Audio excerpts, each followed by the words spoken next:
11. An Iranian IRGCN frigate just launched a surface-to-air missile at a U.S. Navy helicopter operating in international airspace. The crew had 11 seconds to respond before impact. What happened? Welcome to Navy Poverline, where we break down the military incidents that shape the balance of power in the world's most dangerous waterways. To understand what happened that morning, you need to understand what a Navy helicopter crew does in the Persian Gulf on a routine day. MH-60R Seahawk helicopters from Carrier Strike Group operations conduct what are called Maritime Security Operations, MSO flights. They patrol shipping lanes, monitor Iranian naval movements, track suspicious vessels, and support surface warfare operations for the fleet. On any given day, there are multiple U.S. rotary wing assets operating over the Gulf, coordinating with surface ships and feeding intelligence back to the strike group. These are not covert operations. The aircraft transmit on standard military IFF codes, identification friend or foe, and are visible on regional radar. They operate in international airspace, typically at altitudes between 200 and 2,000 feet, depending on the mission profile. Every Iranian radar installation from Bandar Abbas to Keshem Island can see them. That is standard operating procedure. What is also standard, what has been standard for years, is that Iranian surface vessels occasionally track U.S. helicopters with fire control radar. The act of locking radar onto an aircraft is itself a hostile act under international law. It happens in the Gulf with a regularity that has created a dangerous normalization. American crews experience radar lock-ons, log them, report them, and continue the mission. That normalization was a slow-building vulnerability. On the morning of the incident, the two-pilot MH-60R crew was conducting a routine patrol in support of a surface task group approximately 40 nautical miles to their northwest. The helicopter had been airborne for 91 minutes. The crew had logged 2 IRGCN surface contacts during the flight, a MH-class frigate and a Sina-class patrol boat operating approximately 18 nautical miles to the east. The contacts had been observed and logged. Their presence was not unusual. The MH-class frigate is the Iranian Navy's primary domestically produced surface combatant. It displaces approximately 1,500 tons, carries a 76mm naval gun, torpedo systems, and a vertically launched short-range surface-to-air missile system, the MIRAB, derived from Soviet-era technology, and reportedly capable of engaging targets at altitudes up to 15,000 feet, at ranges out to approximately 15 kilometers. The frigate had been tracked by the helicopter crew since 0947. At no point during the first 90 minutes of observation had it emitted a weapons-grade fire control radar signal. At 11:19, the frigate's radar profile changed. The AN/ALQ-144 infrared countermeasures system mounted on the Seahawk is passive. It doesn't tell you when you're being tracked by radar. The aircraft's radar warning receiver does that. At 11:19 hours and 47 seconds, the RWR audio and visual alert triggered in both crew stations simultaneously. The signal was consistent with a fire control radar in active targeting mode. Standard procedure: brake to the left, descend, activate countermeasures, report contact. The pilot began the brake. At 11:20 hours and 4 seconds, 17 seconds after the initial radar lock, the frigate launched. The missile was a MIRAB variant. It left the forward VLS cell of the frigate on a plume of gray-white exhaust, visible for miles across the flat Gulf water. Its initial climb phase took it to approximately 800 feet. Then it nosed over into a pursuit trajectory. The pilot had already begun the brake turn. The co-pilot activated the M130 chaff and flare dispenser. Here is what 11 seconds looks like inside a helicopter cockpit when a surface-to-air missile is inbound. The radar warning receiver is screaming. Both pilots understand within the first second exactly what is happening. The helicopter is at 600 feet altitude, making 120 knots. The missile is accelerating toward them at approximately Mach 2. At that closing speed, from the launch range of 9.3 kilometers, the time of flight is under 11 seconds. The pilot pushed the collective down hard, trading altitude for airspeed. The Seahawk dropped toward the water. At 200 feet, the co-pilot dispensed a second burst of flares. The helicopter was now making 145 knots in a diving right-hand turn toward the surface. At an altitude of roughly 60 feet above the water, the missile's infrared seeker transitioned from aircraft to flares. The MIRAB detonated approximately 140 meters behind and above the helicopter. The proximity fuse activated at its minimum safe distance. The blast wave hit the aircraft hard enough to crack one of the cabin windows. Shrapnel impacted the tail section. No penetration of critical systems. The crew regained control at 40 feet above the water. Both pilots were uninjured. The helicopter was still flying. For approximately 8 seconds, there was silence on the radio as both pilots processed what had just happened. Then the pilot keyed the radio. The call that went out to the surface task group was professional and precise.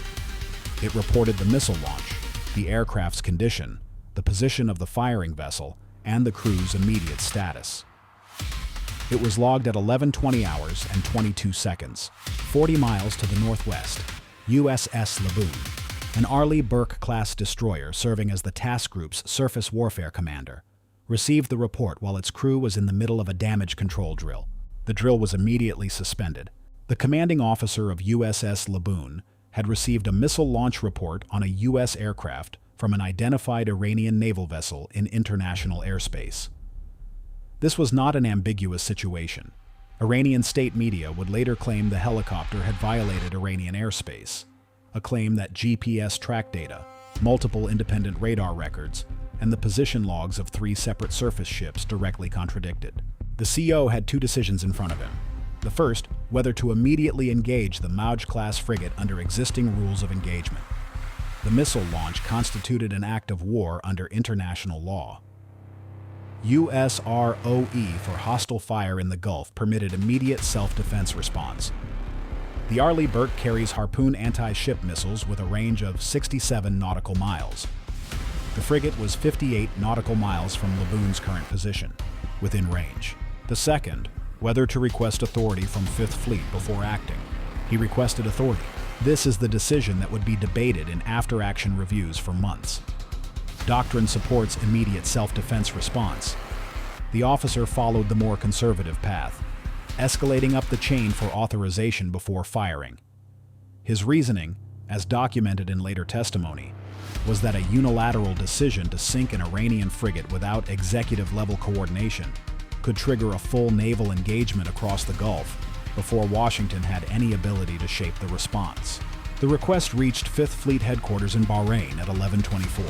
The clock was already moving. At 11:26, the damaged Seahawk declared an emergency and diverted to the nearest surface ship for immediate landing. The tail rotor assembly was showing vibration anomalies consistent with shrapnel damage. The crew set down on the deck of USS Laboon at 11:34, 11 minutes after the missile detonation. Both pilots climbed out of the aircraft, checked the shrapnel holes in the tail section, and gave their damage report. The flight deck crew photographed the damage. That photography became the evidentiary record for everything that followed. Meanwhile, the MH-class frigate and its accompanying patrol boat were not retreating. Post-incident radar tracking from both the task group and shore-based assets confirmed that the 2 Iranian vessels maintained their position in international waters for 47 minutes after the missile launch. No evasive action, no course change toward Iranian territorial waters. They were waiting to see what America would do. Fifth Fleet's authorization response came at 11:41, 17 minutes after the request. In those 17 minutes, the Iranian frigate had not moved. The authorization that came back was not a strike authorization. It was an order to posture for engagement, to maneuver Laboon and supporting assets into firing position, and to establish a combat air patrol overhead while diplomatic channels were simultaneously activated. 2 FA-18E Super Hornets were already airborne. They were redirected toward the area. A second Arleigh Burke, USS Roosevelt, was diverted from its position 90 nautical miles to the west and ordered to close at maximum speed. The geometry of the situation was shifting. 4 minutes after the F/A-18S arrived overhead, their radar emissions were detected by the Iranian frigate. At 11:51, the Iranian vessels turned southeast toward Bandar Abbas. They departed the area at 28 knots. The confrontation did not become a shooting war, but the question of what almost happened sat heavily over the task group for the rest of that day.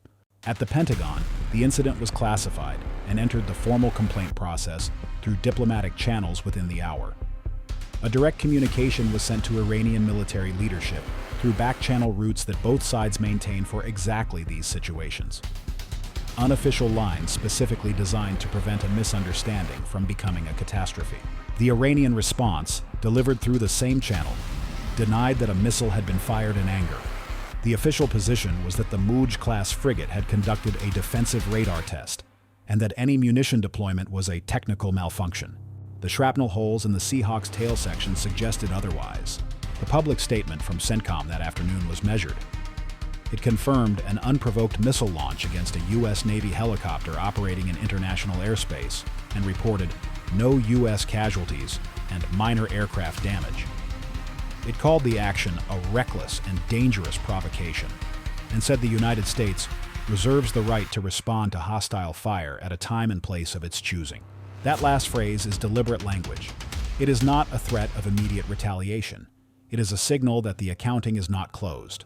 In Tehran, the Revolutionary Guard's media arm published a statement that afternoon describing the Gulf as an Iranian security zone and warning that any intrusion by hostile aircraft will be treated as an act of aggression. It was a claim with no basis in international law. It was also a signal about how Iran intended to frame any future engagement. The diplomatic fallout from the incident shaped Gulf policy for the following year. The threshold at which Iranian fire control radar emissions triggered a formal military response, rather than a logged report, was reviewed at the highest levels. The normalization problem, the years of radar lock-ons that had been absorbed and documented and quietly filed away, had created a baseline expectation on both sides that such behavior carried no cost. That expectation was now formally under revision. The crew of the MH-60R was debriefed for 6 hours that afternoon. The pilot's account of the 11 seconds between radar lock and near detonation became a core training scenario in rotary wing survival curriculum at Naval Air Station Jacksonville. The precise sequence of the brake maneuver, the altitude and airspeed at flare deployment, the specific geometry that put the helicopter 60 feet off the water when the missile's seeker transitioned, all of it was analyzed and incorporated into countermeasures training. Two things stood out in the debrief that did not appear in any curriculum document. The first was the 17 seconds between the initial radar lock and the launch. 17 seconds is slightly longer than the standard MAROB engagement sequence. Post-incident analysis suggested that the Iranian frigate's fire control crew may have had a software or operator delay in the targeting solution. A clean engagement by a proficient crew should have given the helicopter less time. The margin of 11 seconds was already narrow. A faster crew would have reduced it further. The second was the flare deployment timing. The co-pilot deployed the first burst of flares 4.3 seconds into the break, slightly later than the optimal window in the aircraft's countermeasures protocol. In post-debrief simulation, earlier deployment reduced the intercept probability by a meaningful margin. Neither crew member was disciplined. Both had performed under extreme pressure in a life-or-death scenario with no warning and no preparation time, but the simulation data was logged. The Seahawk's tail section was repaired at sea over 2 days using parts transferred from the carrier's maintenance stores. The aircraft was returned to flight status on the third day. The pilots flew the next day's patrol. What the Gulf incident revealed about Iranian surface-to-air doctrine was studied carefully over the following months. The IRGCN has historically operated surface-to-air systems in a harassment mode, acquiring, tracking, occasionally locking, but rarely firing. The decision to actually launch against a U.S. military aircraft in international airspace represented either a deliberate policy escalation, authorized at a high level, or a field commander acting beyond his authorization. Both possibilities were troubling. If it was authorized from above, Iran had made a calculated decision to fire on U.S. forces and absorb the diplomatic consequences, gambling that Washington would not respond kinetically to protect a helicopter that survived with minor damage. If it was a rogue commander, then the IRGCN's own command and control structure had allowed a field officer to fire on a major powers military aircraft without authorization. Intelligence assessments could not conclusively determine which. 3 months after the incident, the MH-class frigate that had fired the missile was observed in Bandar Abbas harbor. No visible damage, no apparent change in operational status. There had been no military response. Somewhere in the officer corps of the IRGCN, an analysis was being written about what had happened, what the U.S. response time was, what the diplomatic reaction looked like, what the cost of firing at a U.S. helicopter and missing it turned out to be. The answer those analysts were recording was manageable. 2 pilots who were at 60 feet above the Gulf water with a missile 140 meters behind them would not describe the answer that way. The helicopter that almost didn't come back is maintained at a forward operating base in the Gulf region. The shrapnel holes in the tail were repaired cleanly. From the outside, looking at it on the flight deck, you cannot tell what happened to it over the Persian Gulf at 11:20 hours on a clear morning when everything almost went differently. That is the part of the story that stays with you. Not the diplomatic cables, not the radar logs, not the classified analysis documents. The part that stays with you is 11 seconds. Stay vigilant, stay informed. I'll see you in the next one.